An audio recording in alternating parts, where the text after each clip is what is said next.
firstly, in a school environment, do we seriously expect a child to have a mask on for several hours? If a mask is not on, a child is unvaccinated, that child is vulnerable. So I would say that a lot of our rural schools have space around them. In any case, I think that if you plan it properly, I think this is all a question of planning. If you plan it properly, you don't need to have the whole class come at the same time for the whole day. You can break this up into smaller chunks. And I think actually that would be very good, especially for the kinds of things that Jean is talking about. Children have fallen way behind. They were not that great to begin with. And therefore, individualized attention or attention in small groups to children would be very beneficial. I also think that we are at a time when parents have been taking a much greater role in children's learning.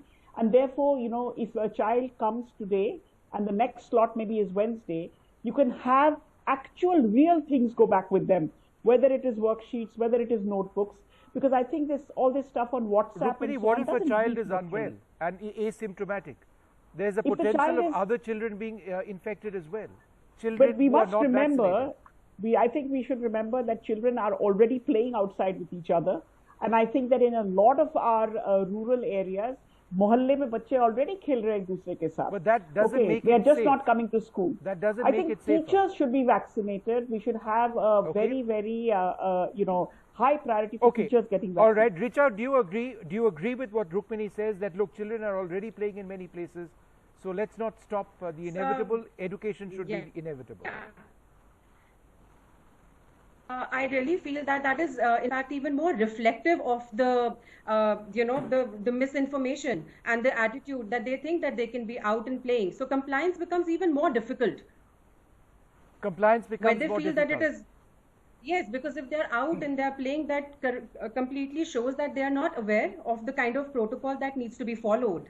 So that is not a very valid argument, according to me, to put them in schools, that they are already playing outside. Yamini, today there was a CDC report, or yesterday there was a CDC report which said that the Delta variant is as contagious as chickenpox. It's more contagious in many contexts than the common cold, Ebola and a whole lot of other scary illnesses. Assuming that that CDC report is correct, why are we putting our children in this danger without being vaccinated? So I think there are two issues here. Number one, we know now that COVID-19 is here to stay. Vaccinated or not vaccinated, versions, variants are going to come and go. We have found ways of learning to live with COVID in our economic lives. It is appalling that as a society, we are not choosing to find ways to live with COVID to enable our children to have a proper education. There are different kinds, when that brings me to my second point, there are different kinds of parents, there are different kinds of ways in which we choose to make choices in the context of a pandemic. Some of these are personal, some of these are societal.